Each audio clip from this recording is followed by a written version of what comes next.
బాబు, నువ్వు చూసుకోవాల్సిన శాలిటీ అదే. బాగా చూసావా? నిజమే వరాలా, నువ్వు చెప్పినట్టు ఇద్దరు రూపురేఖలు ఒక్కలాగే ఉన్నాయి. నవకాయ బాబు, ఇది ఆఫీసు. ఇదిగో ఆయన వాకింగ్ చూసాం కదా, ఆయన టాకింగ్ కూడా విన్నాం. పద పద.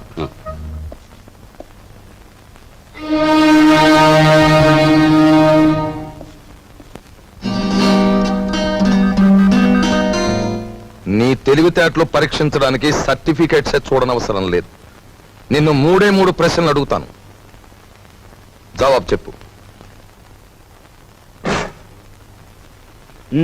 అడగండి. నంబర్ 1, తాజ్ మహల్ నిర్మాణంలో పాల్గొన్న కూలీలు ఎంతమంది? నంబర్ 2, రామాయణాన్ని వ్రాసిన వాల్మీకి భార్య పేరేమిటి? నంబర్ 3, 10 పైసల నాణానికి ఎన్ని వంకర్లుంటాయి?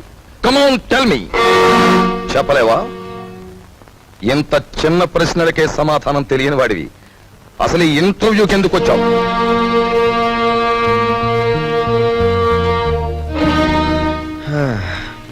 చెప్తాను.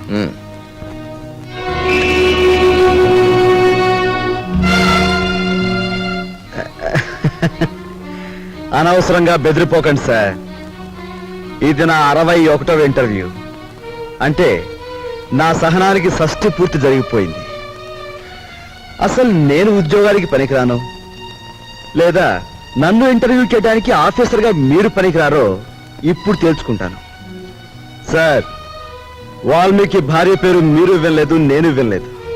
కానీ పెళ్ళైన దగ్గర నుంచి మీరు మీ భార్యను చూస్తూనే ఉన్నారు. ఆవిడ చేతికి ఎన్ని గాజులున్నాయో మీరు చెప్పగలరా? ఓకే, 10 పైసల నాణానికి ఎన్ని వంకర్లున్నాయో నేను తర్వాత చెప్తాను. కానీ రోజు దువ్వుకునే మీ తల మీద ఎన్ని వెంట్రుకలున్నాయో మీరు చెప్పగలరా? కనీసం ఆ దువ్వుకునే దువ్వునికి ఎన్ని పళ్ళున్నాయో చెప్పగలరా? చెప్పండి.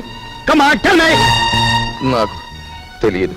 మీరు వేసే అడ్డమైన ప్రశ్నలకి మేము సమాధానాలు చెప్పలేకపోతే మమ్మల్ని వెధవలా చూడటం తెలుసా? మిమ్మల్ని చంపకుండా ఎందుకు వదులుతున్నానో తెలుసా? మిమ్మల్ని చంపి నేను హంతకుడుగా మారటం వల్ల మా సమస్యలు పరిష్కారం కావు. అందుకు గుడ్ బై. నిలబడి ఉండడం నాకు అలవాట్లేదు, ఏమనుకోకండి. బాబు, మీరు రాజశేఖరం గారి తాలూకే కదూ? యా, సీనియర్ కలిసి వచ్చా? పర్వాలేదు, తాగు బాబు. మినిస్టర్ గారు తాలూకు భానోజీరావు గారు. అవునవును, తెలుస్తూనే ఉందిగా. అయితే నేను వెళ్ళొచ్చా? మా మొహాన సిగరెట్ పొగ ఊదించుకునే కంటే నేను పంపించేయడమే మంచిది. వెళ్ళరా బాబు. Next. Good morning everybody. Good morning. Good morning. Please be seated. Thank you sir. Are you mister Bhargava? Yes sir. Bhargavaramudu అంటే ఎవరు? తండ్రి ఆజ్ఞ నెరవేర్చడం కోసం కన్న తల్లినే తెగ నరికిన వాడు. భూమి చుట్టుకొలత ఎంత? 7,900 మైళ్ళు. భూమి తన చుట్టూ తాను తిరిగే వేగం ఎంత? గంటకి 1000 మైళ్ళు. ప్రపంచంలో ఇప్పుడు పేరు పొందిన ఫుట్బాల్ ఆటగాడెవరు? Diego Maradona. ఇంజనీర్ బాధ్యతలు ఏమిటి?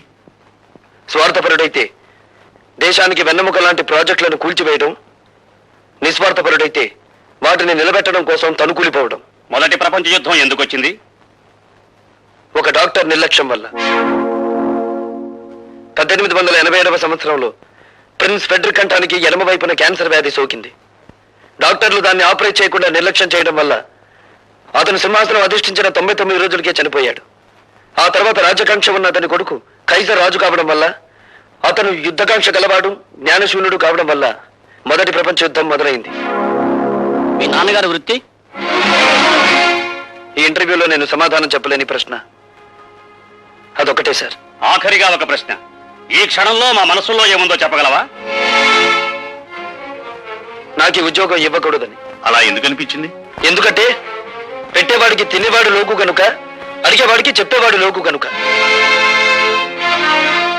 అలా తెలబోకండి సార్. ఒక ఇంజనీర్ గ్రాడ్యుయేట్ ని మీరు అడుగుతున్న ప్రశ్నలు ఏమిటి? అతనికున్న పురాణ పరిచయం, అతనికి తెలిసిన హిస్టారికల్ నాలెడ్జ్, అతనికున్న స్పోర్ట్స్ నాలెడ్జ్, ఇవా ఒక ఇంజనీర్ క్యాండిడేట్ కి కావాల్సిన అర్హతలు. మీరంతా అవకాశవాదులు. ప్రశ్నలు అడగడమే తప్ప సమాధానం చెప్పడం చేత కానీ మేధావులు. అయినా మిమ్మల్ని నమ్ముకుని పూటకొక నిరుద్యోగి ఇంకా డిగ్రీలు చంకలో పెట్టుకుని ఆఫీస్ గుమ్మాలు ఎక్కుతూనే ఉన్నాడు. ఎలా? తల్లి మెడలో మంగళసూత్రాలు అమ్మి, అవి ఖర్చైపోతే ఒంట్లోని రక్తాన్ని అమ్మి. సార్, మహాత్మా గాంధీ తెల్లదొరతనాన్ని పోగొట్టగలిగాడేమో కానీ ఆయనే తిరిగి జన్మించిన ఈ నల్లదొరతనాన్ని మాత్రం పోగొట్టలేడు. ఎందుకంటే ఇప్పుడున్న ధరల రక్తం నలుపు, వాళ్ళ దగ్గరున్న డబ్బు నలుపు, వాళ్ళు ప్రోత్సహిస్తున్న బజార్లు నలుపు. మీరు అడిగిన ఆ ఒక్క ప్రశ్నకు సమాధానం చెప్పకుండా వెళ్ళడం ఇష్టం లేక జవాబు చెప్పే పెడుతున్నాను సార్. మా నాన్న వృత్తి ఏమిటని కదా మీరు అడిగింది? హీఈస్ ఎ లయర్, హీఈస్ ఎ డెజర్టర్. కట్టుకున్న భార్యని, కన్న బిడ్డని అనాథల్ని చేసి వెళ్ళిపోయిన కసాయివాడు. ఆ కసాయివాడి రక్తాన్ని పంచుకు పుట్టాను నేను. అయినా మిమ్మల్ని ఏమీ చేయకుండా పెడుతున్నానంటే నా చదువు నాకు నేర్పిన సంస్కారం. ఈ దేశంలో గాంధీల సంఖ్యను పెంచండి కానీ గాడ్సేల సంఖ్యను కాదు.